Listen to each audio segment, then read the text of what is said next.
Alright, what's going on, Canada? It's DJ Anchor with Steve Aoki. We're doing the tour across Canada right now. Tequila Nightclub, the show is going down tonight. How you doing, sir? Good. Tired? I'm tired. I need to sleep or...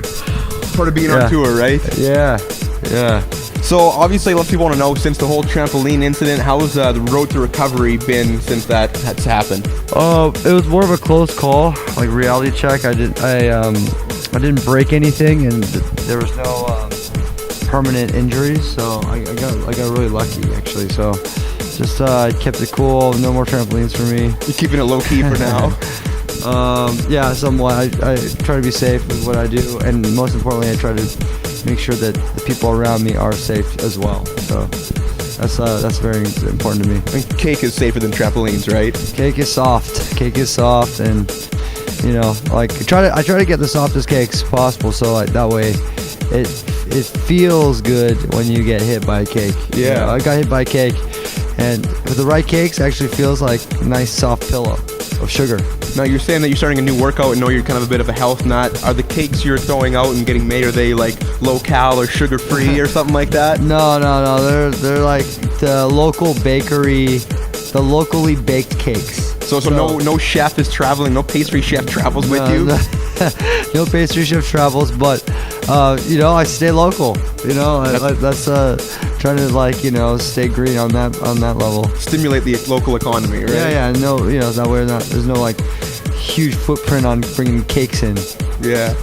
So it's part of your stage show that's always entertaining, and I know you have the classic raft. Have you ever thought about reenacting like the War of 1812 or some kind of epic sea battle on the rafts while you're crowd surfing? Wow, I never thought about like that. It's more like, I always see it like, okay, we'll put like two light people in there.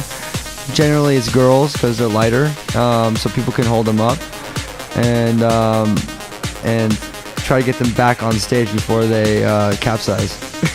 Because it could be ugly because the crowd, you know, the waves get big sometimes. I know, it's true. So for me, being a DJ, the first time I heard about you was when you were kind of slightly in the background when DJ AM was in the spotlight, and then you guys obviously went on to create Dexstar and all that kind of stuff. How have you as a person and your style changed since then? Because that's been, you know, it's been a few years ago now. Yeah, I mean, when I was DJing back then, I was definitely more of a DJ rather than now, which I'm more of an artist.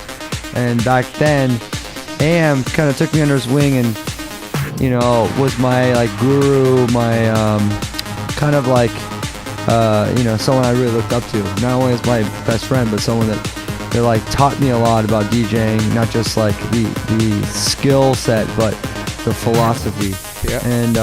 And you know, he was like, you know, he was my guy I looked up to, and he put me in his wing, and we did a really amazing party in LA together. And that was right when I was producing music already, dance music, but nothing was bubbling. And Warp just came out, I think, in 2009. So like that's when things started really. I mean, I'm in the House came out in 2008. Pillowface came out in 2000. I did that in 2007. So it was all kind of happening at the tail end before AM passed away.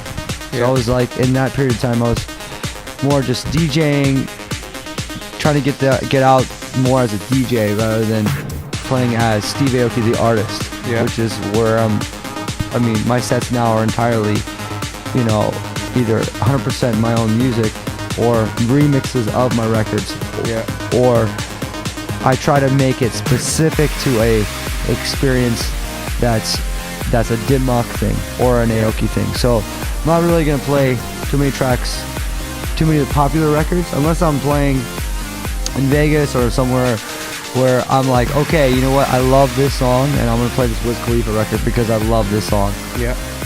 But generally, I try to stick with an experience. I want people to come and be like, I want to see the Aoki or the Dimmock experience, and I give them like all the new hits from Dimmock plus my records, stuff like that, or I'll just play all my records. Yeah, and I want to commend you too, because you recently signed some Canadian guys, Keys and Crates, to the family. So that's huge and exciting because they're awesome in Canada. But to take them under your wing and to get them to that next level, I think it's going to be really exciting. We got like tons. We signed Botneck. We signed Seco and Torres. Felix Cartel's. Felix Cartel's been there for a while. Otto Rock's been with us for years. You know, Mastercraft was back in 2008 when we put out that album. I mean, I have a lot of history with Canadian artists out here. So moving from the label quickly to the video game, that whole Deckstar movement, is there going to be a Steve Aoki and DJ Hero 3 if it comes out? I don't know if DJ Hero's gonna come back around. I think it's like two is done. That's it. I don't know. I haven't heard any news on it coming back. Yeah, I just figured if anyone has the inside track, it's it's gonna be you. There's so many Deckstar guys on there already, right? So if they come Jeff and I haven't heard any news on it rolling out. No. Cool, man. So Steve Aoki hits the stage tonight in Saskatoon. What happens? Tonight I will most likely be playing entire set of my records. I call it the Wonderland 2.0 set because it's mainly records or remixes off my album Wonderland, plus my EP that just came out. It's the End of the World as We Know It. And I was going to ask you about that. Loving the EP. Why not a full length, just a 3-song EP? It was like you kind of wanted to get some stuff out there, but you didn't have quite a full album ready, or? Well, last year, 2012, I didn't really spend too much time in the studio, so it was every sporadic day. I was writing like random records, and these were like 3 of them. The other 2 was Beat Down and Fat Roms. Yeah, love Beat Down. Love it. and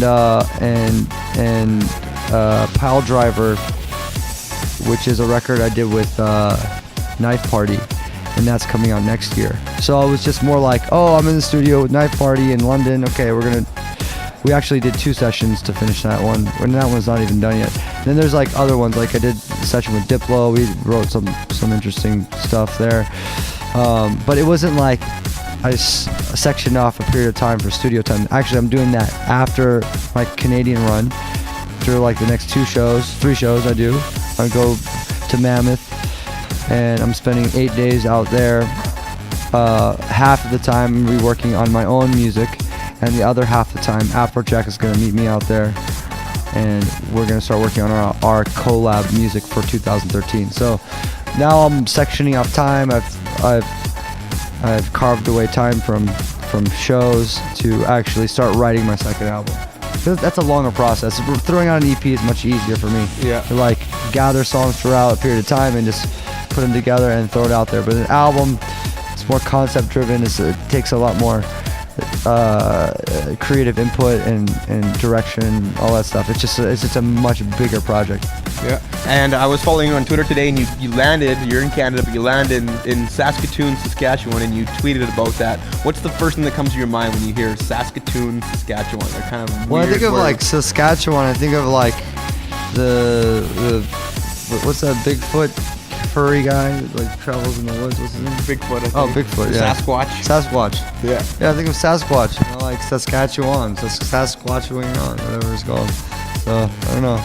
We'll keep our Royal Canadian Mounted Police out here so you don't get abducted by any Sasquatch. Okay, yeah, there you go. All right, awesome. Thanks a lot, DJ Anchor, Steve Aoki, Canadian Tour. Hey, this is Steve Aoki. You're in the video mix with DJ Anchor.